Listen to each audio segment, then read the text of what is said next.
سلامونه ملګرو، ستړي مشئ. د لندن په شمال کې د وډګرین سیمې ته راغلی یم او زما میلمه یو هنرمند دی، انځورګر دی. راځئ چې خبرې ورسره وکړو. السلام علیکم خلیل جان، ستړی مشئ.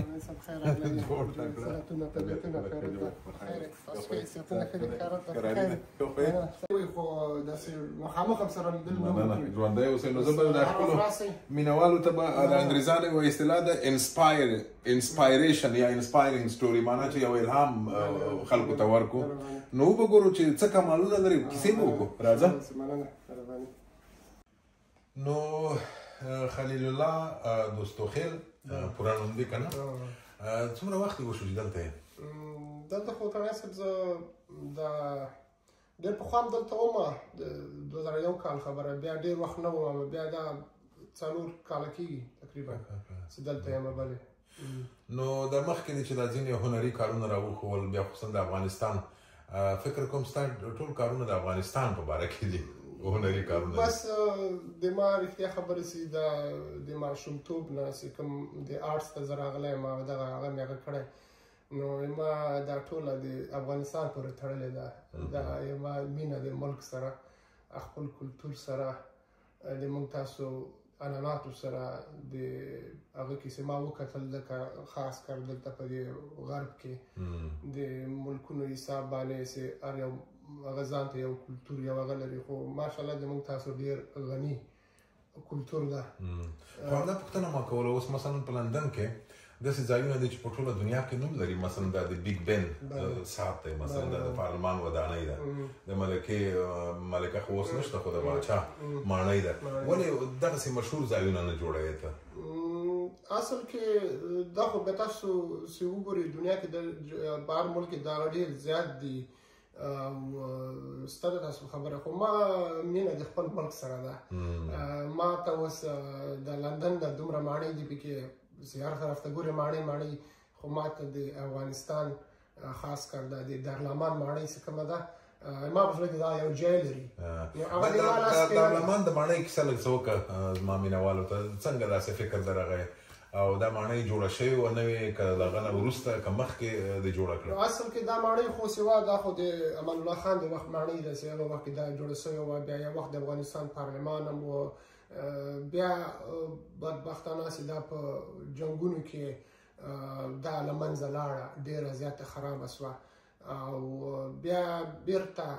دې باندې د خاص د تیر جمهوریت کې دې باندې کار وسو، دا بیا ورغوله او دې باندې هغه وکړه، بیا هماغسې بیرته جوړه کړه. بیا دا د ما په هغه باندې ما ویلې چې دغه ماڼۍ به زه هر وخت ګورم، چې ورانه نه وي، جوړه وي، ودانه وي او آباده وي. یعنې مانا په هماغه شپو کې چې دا ماڼۍ چې پرانیستل کېده، هلته یو لوی کنسرت یې جوړ کړی و، نه پخوانی ولسمشر اشرف غني هم ورته راغلی و، هغه وخت کې تا ته دا هغه پیدا کړه؟ دا ماته دا هغه راغی و چې ذهن ته چې باید زه داسې هغه جوړ کړم، او دا بیا خدای مکه بیا دا وران نسي، دا کابل بیا وران نسي، بیا دا خدای نخواسته چې هغه له لاسه ور نه کړو. نو ما لږ راته تشریح کړه، اول دې حتما د کاغذ په مخ باندې دې رسم کړه که نه؟ که بې له رسمه دې همداسې جوړه کړه؟ نه، دا خو رسامي خو مې بېل یم، هغه د رسامي خو مې کړې ده، ما په اصطلاح په کانواس باندې جوړه کړې. هغه کانواس داسې چې هغه باندې آیل کلر ورته وایي، روغاني رنګ، تاسو ته افغانستان کې روغاني رنګ باندې یادېږي، ما په هغه باندې جوړه کړې ده. نو بیا دا مې داسې یو مواد پیدا کړو چې دا خپله دا یو موډل ده، دا لکه دا داسې نه ده چې یو په کانواس باندې جوړه شوي یا په کاغذ جوړه شوي، دا عملي داسې یو هغه داسې دا تا مخې ته وګورې چې دې کې مکمل هات سره ته ښکاري. یعنې دغه عملي موډل چې ته ورته وایې، دا ماکیټ یا موډل، دا د بیل دی چې رسم یې کې جوړ دی که نه؟ که اول دې په کاغذ رسم کړی و؟ نه نه نه، دا مې بیل جوړ کړ، دا مې کاغذ باندې نه و هغه کړی، دا مې د دې بیل میجرمنټ چې ورته وایي، د دې باید چې دا څومره اندازه مې کړه چې دا څومره دومره بر وي، څومره اوږدوالی وي، څومره یې سور وي، دا ټول مې سره تقسیم کړه. په هغه باندې باید چې دې څومره بالکین دي، په اصطلاح برنډې دي، نو هماغسې خپل کوشش مې پکې وکړ چې داسې یو شی جوړ شي چې نو اوس هماغه اصلي شی ده که نه؟ که یو نیم شی دې پکې کم و زیات کړی؟ نه بیا خو هغه نه سو، نو دې کې که معمولي زیاتوالی کموالی راوسته، بیا خو نه سو، هغه شی خو بیا نه سو. ما خو ډېر کوشش دا چې ریل ښکاره سي حقیقتي هغه ولري بڼه ولري چې ته وایې چې هماغه باید هغه دا باید سره توپیر ونه لري څومره درې منزله هغه ماڼۍ ده دا باید درې منزله وشي څومره برنډې لري څومره هغه لري شاوخوا ګلکاري ده مکمل خپل کوشش مې کړی ده چې همومره هغه باندې څومره چې هغه حقیقتي ده هماغسې زم هغه کومه خو نو دلیل یې څه و چې هماغسې کټ مټ هماغسې رانغله نو دغسې هغسې خو دغسې هغه خو یو بېله اصطلاح باندې شاوخواته غرونه دي اسمان ده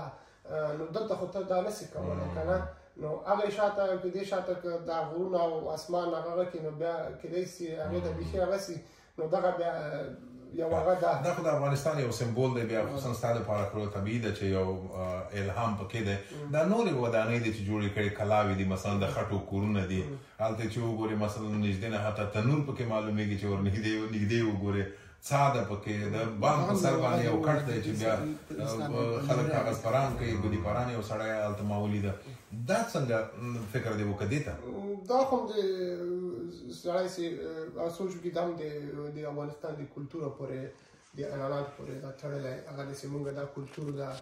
مونږ داسې ژوند به هم چې ټول به په یو کور کې اوسېدو سره نو بیا به ځوان و لکه صحیح ده اوس ځوان ډېر عصري سو خو هر سړی وایي چې هغه پخواني ځوان کې یو ډېر سکون و ډېر ارام و ډېر هغه و نو دا مې یو هغه کړ چې د مونږ د خلکو دا کلیوال ژوند دې کې وښایي دا خلک څه کوي څه روزمره څه مصروفیتونه لري کوم کارونه دوی مخې ته وړي که نه نو دا ټول پکې دغه رسېږي او دا بله په زړه پورې هغه چې ماته خوند راکړ ښایسته دې جوړ کړی دی خدای دې وکړي چې همدغسې ښکلی راشي دا د کوشتېپې کانال دی چې یوه برخه دې جوړه کړې ده لیدلی دی له نږدې نه کانال نه مې لیدلی نه نو بس انځورونو کې انځورونه مې هغه کړی ده چې دلته یو پل پې جوړ سو او دغه پل بیا پرانځ سو چې دې باندې ترانسپورټ لاړ هغسې که نه ترانسپورټي کار ترې واخیستل سي نو لاندې د اوبو مې خپل کوشش کړی چې لاندې دلته د هغه لاندې د هغه کې د اوبو هغه وسي نو دا خو اوسه پورې لکه دا هلته تکمیل نه ده په افغانستان کې که نه هغه لاندې روان ده نو بیا ګورو د اوبو سطحه یې اوس څومره هلته کمه ده ما هم دلته په دې هغه کې کمه کړې ده بیا کیدای شي د اوبو زیاتې شي بیا امکانات شته ما ته ځکه په زړه پورې و چې زه ورغلی وم پروس کال ما له نږدې نه ولیده او هغه وخت کې نوی دا د پله کار شروع کړی و اوس خو د اوسپنې پټلۍ هم پرې تېره کړې ده سړک یې پرې جوړ کړی دی نو ما ته ډېره په زړه پورې و ځکه چې هغه وخت کې 108 کیلومتره دوی کیندلی و البته ځینو ځایو کې لا پاتې و ځینو ځایو کې کیندلی اوس خو کیسه اوږده ده پسې بله خبره دا دومره کمالونه چې لرې زده کړې دې کړې ده همداسې خدایي دې زده کړي دي او کوم تحصیل دې کړی دی مثلا پوهنتون انسټیټیوټ د رسامۍ کوم شی دې کړی تړی صاحب اصل کې دا اوس زړه خو مې دا اوس زه باید یو ارکیټیکټ وم باید یو انجینر وم عملي چې ما سره ډیګریانې وې ما سره هغه خو دا ونه شو د حالاتو پورې تړلی ده چې د ماشومتوب نه باید لکه یو کس چې یو فیلډ ته ځي یو سکلز هغه کوي هغه د ماشومتوب نه ابتدا هغه مکمل دغه را شروع کېږي د هغه نو هغه بیا چې هغه عمر ته راورسېږي هغه هر څه ټول تکمیل سي د موږ خو د ملک حالاتو چیلنجونه نو هغه سره ونه کړی سو ما ونه کړی سو دا خپله نو بیا دې څه وکړل خپله دې زده کړه وکړه مثلا کورسونه دې ولوستل څنګه بیا دا کمال دې زده کړه دا خو ټول د شوق مې و او دا به مې چېرته چې یو هغه ولیدلو څه ځایونه مې ورسې ولیدل چې داسې جوړ شوي دي مواد یې پکې هم کارولي بیا ما ته به خپله ذهن ته راغی چې زه د افغانستان داسې یو شی باید جوړ کړم له دغه موادو نه چې زه پکې خپل کلتور او خپل هغه پکې وړاندې کړم دا پکې وښیم نه خو دا شوق خو زه هم لرم زه هم غواړم یو شی جوړ کړم خو نه شم جوړولی مانا دا چې تا زده کړه نه ده کړې په دې برخه کې نه داسې هغه مې زده کړه داسې زده کړه مې نه ده کړې چې زه یو هغه ته تللی یم یو انسټیټیوټ ته تللی یم یو هغه ته تللی یم خو دا ما ځان سره خپله دا شی نه مې خپله ځان سره وخت به راسره و نو به دا زه خپله ځان سره جوړول ځان سره ورته ناست دا د وخت خبره ده چې وکړه څومره وخت مثلا دا د دارالامان ماڼۍ ده چې دا ډول جوړه کړه څومره وخت یې ونیوه تړی صاحب دا داسې یو کار ده دا چې دا کار چې دا په حوصله باندې کېږي او په شوق باندې کېږي دا داسې هغه نه داسې یو سړی وایي چې دغه شی زه دومره وخت کې نن دې دومره کار پرې وکړم او دا به یې نن خلاص کړم. نه، داسې پوه شوې چې ته ورسره خستګي دې ورسره خسته شوې، دا پرېږده په همدې جبانې لاړ شه پارک ته وځه، بال وځه، ملګرو سره کښېنه، بیا داسې طبیعت جوړ شه ورته. نو دا بیا ته راسه ورته، بیا د یو سلم ورته وي، بیا د هغه ورته وي، بیا عمره ښه جوړولی سي. او دا داسې نه ده لکه جبري نه ده یو شی چې سړی وایي چې دا کار زه جبري ونیسم، نو هغه بیا نه کېږي. دا شوق او حوصله او دا شیونه سره یو ځای چې داسې یو شی باید هغه کولی نو نور به حوصله ورته وکړي، نور شیان هم په پام کې لري چې جوړ یې کړي او کوي هغه به څه شي؟ دا خو مې زړه کې ډېر داسې یو هغه کومه نور هم داسې یو ځایونه زه هغه کومه چې خو هغه مې دغه ده چې زه عملي وګورم ورسم نږدې نه، نو هغه ما لپاره بیا ډېر ښه ده. هغه بیا ما سره په دې کې ډېر کومک کوي چې هغه ما لیدلی پلان لري چې لاړ شي وطن ته ویې ګوري یو نیم ځای او بیا یې جوړ کړي؟ والله پلان خو شته ده، نو چې لاړ شو له خیره سره الله دې وکړي هغه لا دې هغه ورځ راولي چې لاړ شو او وطن ته چکر ولګوو، دا ځایونه وګورو،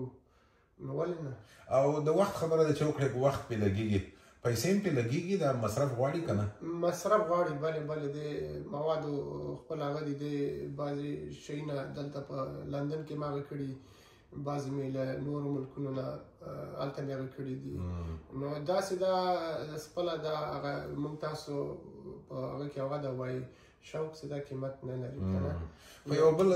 متل هم د وایي ګټه په تاوان کېږي. تاوان چې پې کوې ګټې ته دې نو داسې کله فکر کړی دی چې په دې کې ګټه وکړې، مثلا خرڅ یې کړې، چېرته کوم نندارتون ته یې ویسې، موزیم ته یې ورکړې چې پیسې درکړي؟ نه، داسې خو مې څه فکر ورته نه دی کړی، خو صرف یې دا دی چې دا زه خلکو ته وښیم، خلکو سره زه شیر کړم، دا وګوري. او په دې چې موږ تاسو افغانان ماشاءالله په ټوله دنیا کې هر چېرته افغانان شته او هغه دي، خو زه اکثره نو افغانان به څنګه ګوري؟ تا خو په کوټه کې دلته ایښي دي، دا د اوس ما وکتل کېدای شي خلک یې وګوري زما او ستا د خبرو له برکته، افغانان به څنګه ګوري، څنګه به پوه شي؟ نو دا چې دا دوی کې بعضې شیونه مکمل نه وو، ما خپله دغه وایي چې دا بعضې شیونه ورسره نور هغه کړمه، او دا زه دلته اکثره دا نمایشونه کېږي، اګزیبیشن کېږي مخکې وخت کې، او په پارک رویال کې یو اګزیبیشن شوی و، خو ما ته دومره علم نه و، زه پسته خبر شوم. نو دا مې بیا اراده ده چې له خیره هلته زه دا نمایش ته تر اوسه نندارې ته نه دي وروړي؟ نه. داسې چا سره تماس نیولی دی؟ ځکه دا خو بېلابېلې برخې دي، مثلا یو څوک په همدې برخه کې مشخص دا یې په کار یي، مثلا دا یې حرفه یي، دا یې کار یي، دا یې مسلک یي، هغوی په همداسې کسانو پسې ګرځي، داسې ارتباطات یې چا سره نیولي؟ اوسه پورې مې چا سره هغه نه ده کړی، نو کېدای شي تاسو د هغه نه هغسې خلک را سره تماس ونیسي د نمایش کې وړاندې کوم نمایش ته. او بل دا د موږ لاندې نسلونو خاص کر چې کوم موږ تاسو دا نوي نسلونه دلته په دې ملک کې دي، هغوی لپاره مې یو ډېر ښه هغه دی، هغوی د باندې اکثره دوی د مکتبونو کې داسې یو هغه کېږي، خو هغه دومره سطح باندې نه وي، هغه ډېر لاندې هغه باندې چې ما کتلي، هغه کې بعضې د کریبین یو څه شی جوړ شوي، هغه ورته هغه معلمان او مکتب هغه ورته ډېر زیات هغه سي، دا دې څومره او که دا وړاندې کې زه په دې باندې یقیني یم چې دا به ډېر به دا خلک دې نه هغه سي. یوه داسې پوښتنه ده چې ستا شخصي ژوند سره هم تړلې ده، خو له هغه نه مخکې ماشومان په کومه سترګه ګوري ستا دغو کارو ته؟ تشویقوي دي، درنه ستړي دي، په عذاب دي، څنګه؟ نه، ماشومان خو دې هغه سره ډېر مینه لري، ډېر هغه لري، دا شی چې وګوري نو دوی ورته ډېر خوشحالېږي چې دا د دې مکمله تشریح ورته ډېره ښه کولی شي، هغه ډېر ښه ذهن کې دغه کوي، تا دا کلتور دا دې داسې هغه ورته جوړ کړی چې دا وګوري، دا کور، دا د قلا، دا دې کې نه خلک دي، دا څه کوي، څه نه کوي، یو هغسې ته په ورته کیسه کوي، او یو داسې ته ورته مخې ته دا هر څه ایښي دي، نو دا بیا د ماشوم په ذهن کې ډېر زر کښېني، او ماشومان دې شیانو سره ډېر شوق لري. او اوس همغه شخصي پوښتنه، څو ماشومان لري؟ ما د خدای د 4 بچیان دي. ښه، څومره نجونې دي، څو هلکان؟ 3 مې زامن دي، یوه مې لور ده. او په دې 4 کې څوک غواړي چې ستا په لاره لاړ شي، همدغسې مثلا انځورګري زده کړي او داسې شیان جوړ کړي؟ زما دا 2 کسران بچیان دي، هغه دې شي سره ډېره علاقه لري، هغه هم چې اکثره به مکتب ته به ته داسې هغه به یې را پیدا کړه، نو دا شیونه به یې جوړول، بیا ما ته به ویلې ته ما سره لږ کومک شه، زه دغه د ما مکتب کې نن دا رانه غوښتی ده نو هغه زه پوهېدم چې د دې هغه سره ډېره علاقه ده او دا دوه بچیان مې چې دي هغه ډېر شیانو سره ډېره مینه لري. او مېرمن د مېرمنې لپاره د خوشحالۍ ځای که د سردردۍ ځای دی؟ مېرمنې خو دې هغو سره هغوی څه هغه نه لري د هغه سره یعنې په عذاب نه ده کله کله خو خپله ته بس همدومره ډېر مصروف یې هغه د زړه یې نه تنګېږي درته؟ نه خو هغه داسې یو هغه کې دا شی داسې یو چې کې جوړوئ زه اکثره داسې چې کې دا شی جوړوم چې هغه بېل او جدا هغه حیثیت ډېر څوک نه وي چې هغلته خامخا بیا ماشوم راسي څوک راسي هغه بیا مزاحمت کېږي نو دا ځان ته یو داسې هغه چې کې او دا چې ته جوړوې دا خو به توجه هم غواړي یعنې که څوک وي په هغه وخت کې مزاحمت نه کېږي درته توجه راغونډولی شي چې دا کار وکړي که نه که پروا نه لري؟ نه یو مجلس چا سره کوي یا تا نه څوک پوښتنې کوي خامخا دې باندې تاثیر کوي هغه توجه دې نه اوړي یو چې څوک ناست او تا سره لکه ناست یو چې د خپله د هغه کې ځان دخیل کړي دا هغه کوي بیا هېڅ مشکل نشته چې تا ته وایي دا دې څنګه جوړ کړی او دا څنګه زه ورته دغه تا مخکې لګیا یم دا داسې جوړم دا داسې جوړم نو هغه بیا کوم هغه نه لري. دا هوایي ډګر دلته خو عملاً موږ نه ګورو خو ماته دې رالیږلی دی هغه به زما مینهوال وګوري. هوایي ډګر دې ولې جوړ کړی د الوتکو سره دې مینه ده که څنګه؟ دا د ما د ډېر ماشومتوب نه د چې کله زه ډېر دغه وایي چې د 5 کلو 4 کلو وم نو موږ په کابل کې اوسېدو دلته به هغه وخت کې د روسیانو هلیکوپټر دا چورلکه چې ورته وایي دا به تېرېدی موږ په کور باندې نو هغو سره به هغه چورلکې به دومره ټیټ ارتفاع کې تېرېدی چې هغه پیلوټان هم پکې ښکارېدل هغه به ما هغه شي به زه ډېر هغه کړم چې دا ما خو دا چورلکه ولیده زه څنګه رسم کړم ما به کاغذ او قلم پیدا کړ هغه وخت کې بیا به مې دا ځان سره رسامي کړ بیا مې ورو ورو د هغو سره شوق شو چې دا زه دا هغه جوړې کړم دا میدانوی جوړ کړم دې ته مې واسو چې دغه دا د کم ملکونو طیارې راځي افغانستان ته شرکتونو دا پکې زه هغه کوم او د خپل د افغانستان یو چې کوم ترمینل و د ځایشا وخت جوړ شوی و او دا بل بیا چې دا جاپانیانو د کرزي وخت جوړ کړم ما پکې بیا دواړه ترمینل جوړ کړه نو دا مې داسې یو هغه و چې افغانستان نور ان شاء الله د امن کور دا هر سړی راتللی سي دغه د هوایي شرکتونه راځي خلک راځي افغانستان ګوري نو هغه مې زیات هغه مې دې ته اوسي. آینده پلانونه دې راته ونه ویلې غواړې چې څه وکړې دې نه وروسته داسې کوم پلان دې شته ځکه چې مرکه پای ته رسوو؟ آینده پلان خو مې تړی صاحب دا ده چې زه خو فعلا خو د خپله تداوۍ کې لږ مصروف یم ما لږ تکلیف هم دی او دغلته مې د ملک سره راغلی ما د ډاکټرانو سره مې تداوي روانه ده اپاینټمنټ ورته وایي دلته خو د اپاینټمنټ هم یو څه درکړي بیا بل ته به انتظار ډېر کوي دا پروسس هم څه ده لږ وخت لګېږي پې نو ډېر څه ده په خپله تداوۍ کې مصروف یم لکه زیات اوس ډېر د خپلو هغه ته ځم فزیوتراپۍ ته ځم نور اپاینټمنټونه مې نو ودې نه ویلې چې شي تکلیف دی؟ ما دا پولیو تکلیف دی د ماشومتوب کې دا پولیو باندې مې دا چپه پښه افیکټ شوې ده پې نو هغه تداوي روانه ده. معنا چې پولیو واکسین نه و درته کړي؟ هغه وخت کې خو دا شیونه نه ول او نه داسې خاص کیسونه نه ول نه پوهېږم چې دا هغه وخت کې دا وایرس و خو افغانستان کې تک دومره مخکې نه و چې دا یې تشخیص کړی و چې دا څه دي او څه نه دي دې څه علاج ده او څه هغه دي نو دا خو به ډېر وخت بعد دا شیونه راووتل نو هغه وخت کې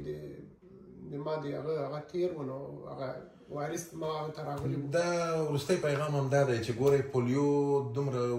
وژونکې خو نه خو دومره بده ناروغي ده چې په دې لندن کې هم درملنه نه کېږي ځکه چې وخت له وخته تېر دی او له بده مرغه اوس هم افغانستان او پاکستان یوازیني هېوادونه دي چې دا پېښې لا هم پکې شته. مرکه به په دې غمجنه خبره پای ته ورسوو چې